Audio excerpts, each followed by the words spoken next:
Well, it's been a strong quarter for the maker of iconic brands like Maggi and Kit Kat. Nestle India has clocked the fifth straight quarter of double-digit growth across its portfolio of products. Domestic sales grew by 14.6%, while export revenue was up 25.5%, with margins coming in closer to 23%, all in line with estimates. Now, the company attributes the strong showing to the growth it's seeing across megacities and metros and the continued strength in its rural markets as well.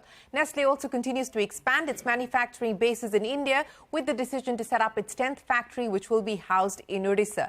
For Suresh Narayanan, the chairman and managing director of Nestle India, who's been in office since the middle of 2015, the strategy has been, in his words, to be, and I quote, boringly consistent rather than brilliantly erratic. Joining me on the record today is the man himself, Mr. Narayanan. Always a pleasure. Many thanks for joining us here on CNBC-TV18.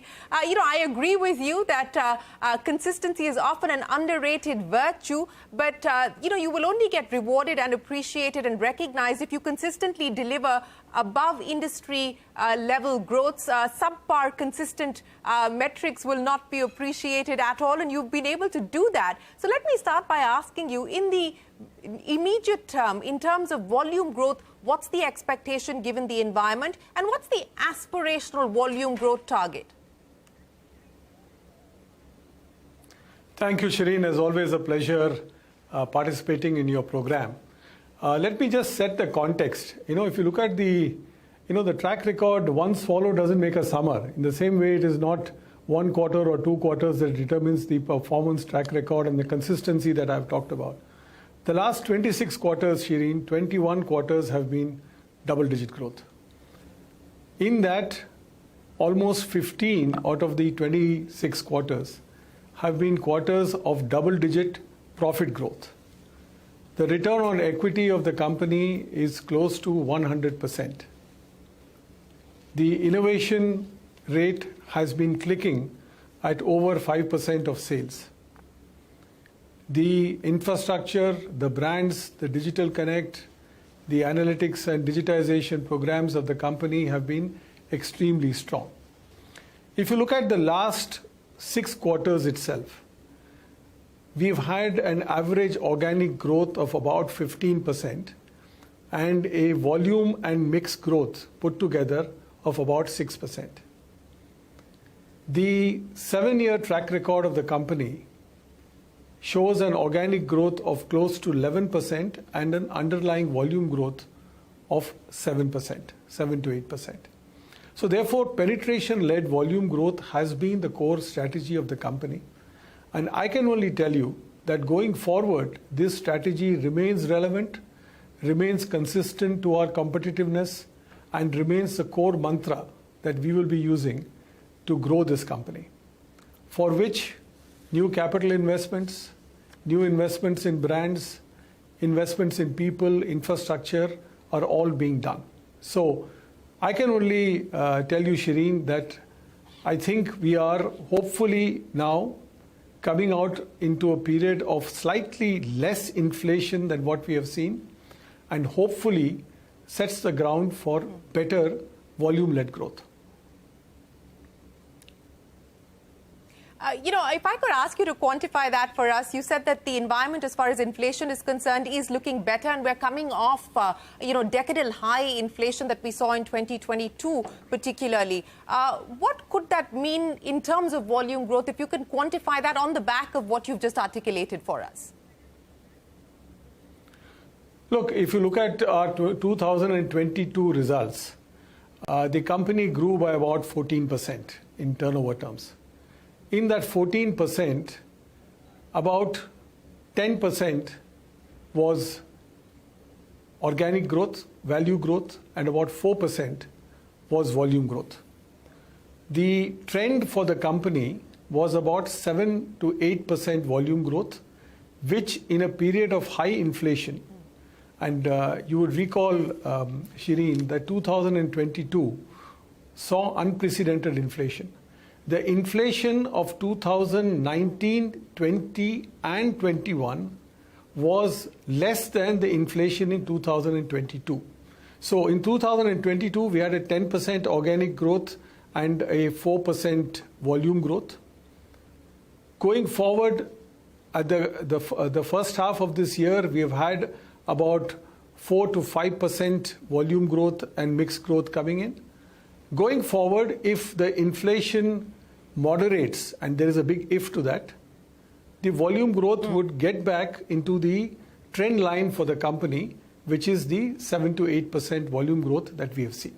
That's what the expectation and the underlying kind of rhythm of the market dictates. Okay, so 7 to 8% volume growth is what you're hoping for as the trend line if, in fact, inflation continues to moderate. Let me now address the 4 Ps. Portfolio, penetration, premiumization and pricing. You gave us some indication of penetration, but let's start by talking about portfolio. In the last 7 years, Mr. Narayanan, you've seen a launch of about over 100 products, new products, 110 to be specific. What can we expect now in terms of portfolio? What is the trajectory that we should expect? And what will be the points of emphasis within the portfolio? Shereen, I think this question needs to be understood from the point of view of the consumer trend, because after all, portfolio is determined also by the consumer trends in the market.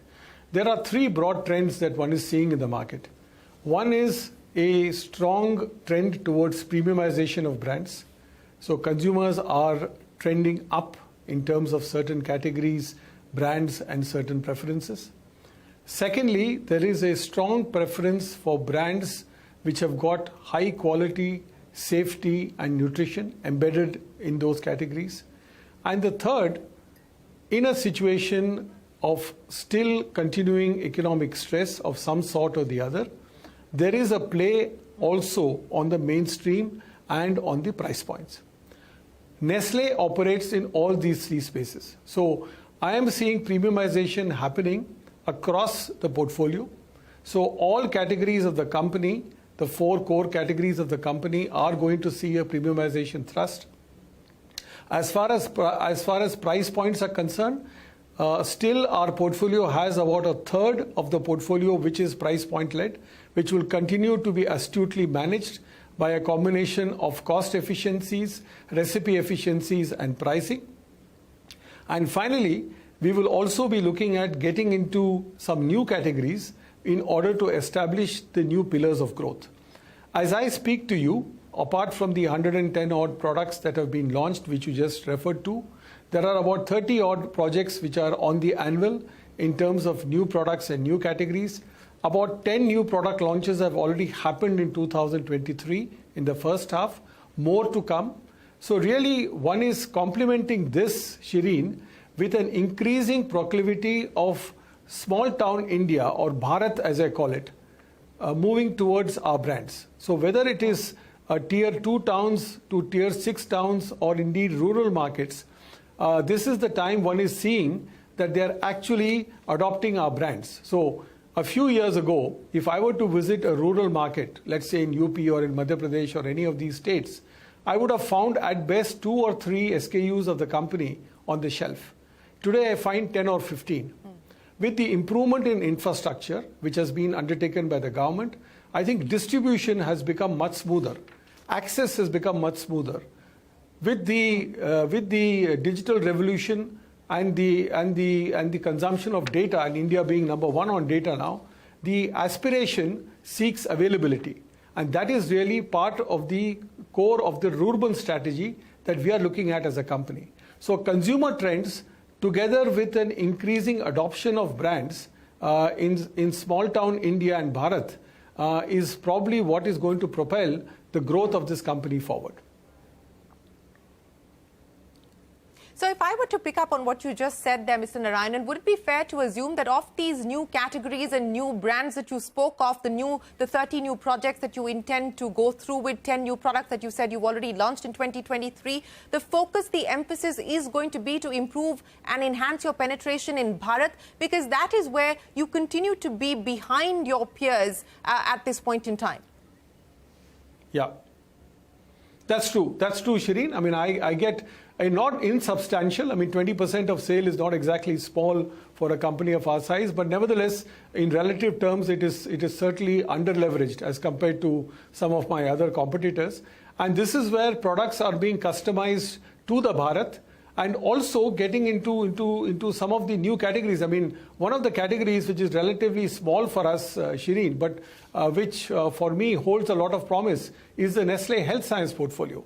Specialized products for people with particular ailments, or indeed specialized protein supplements for people with particular conditions. I think this is a very interesting category for us. Pet care is a very interesting category for us in terms of enhancing our footprint. I think we are on the journey that has been pioneered by our Prime Minister on the millet adoption. We have a couple of products already in the market with millet in it, and more to follow. So a combination of all of these is what will make the portfolio and what will make the footprint of the company much stronger than what it is today. So if I can just pick up on the health science division that you just spoke of, Mr. Narayanan, which includes supplements, weight management products, diabetes products, etc. What could the revenue contribution be over the next few years from the health sciences division? Because that is clearly a growth engine that you intend to bet on. I would really, more than Shereen, look at it for the next 2 years, look at it for the next 5 to 10 years, because these are products that take some time to build up. I mean, there are different products. You rightly said weight management products in nutrition supplementation. We have launched immunofibers. The latest product is a product called Thicken Up Clear for people who suffer from dysphagia, which is the inability to swallow.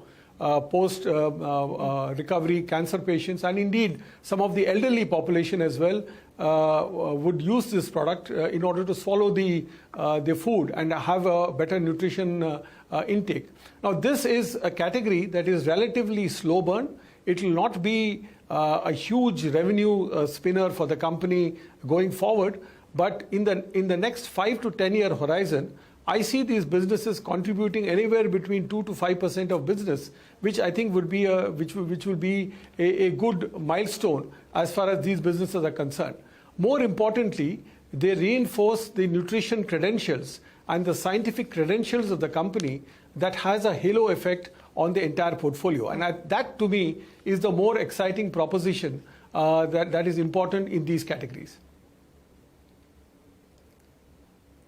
You know, let's address, that's of course the aspiration as far as one of your new businesses is concerned. But let's talk about the mainstay for the business, which of course includes milk and nutrition. And that portfolio, you know, does it continue to give you cause for concern? You have in your commentary articulated that there is some degree of stability now when it comes to milk pricing. But in terms of where you see this being built out over the next few years, you know, concerns as well as opportunities here.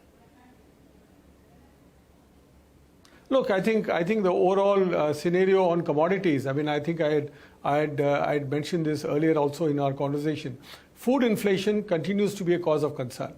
I mean, if you look at it point to point, I mean, wheat prices still are a matter of concern. Milk prices, while they are stable, there are still structural issues that impede the price of milk to come down substantially. The other commodities as well, coffee, for example, in the last 2 years is up by almost 50 to 60%. So the specter of food inflation continues, and I'm not talking here about tomatoes and chili and spices and those products as well, which are having the impact of both climate change, a kind of disparate distribution of the monsoon, and of course on the looming impact of El Nino. One doesn't know where this is going to lead. So all of this is clearly going to have a inflationary impact on the organization. But nevertheless, I think it's fair to say that in the last 5 quarters, certainly, milks and nutrition is also the beneficiary of double-digit growth. So it is not that, you know, this category, and it is about 40% of our business. So it's not that it has been a laggard. If I am delivering 15-20% growth, It can't just come out of selling more coffee and more noodles. It has to come out of the core business of the company, which is milks and nutrition as well. So I think we can have some temporary wobbles in this, but longer term, I think the category continues to be promising and continues to be a vibrant source and a robust source for growth and sustained growth for the company.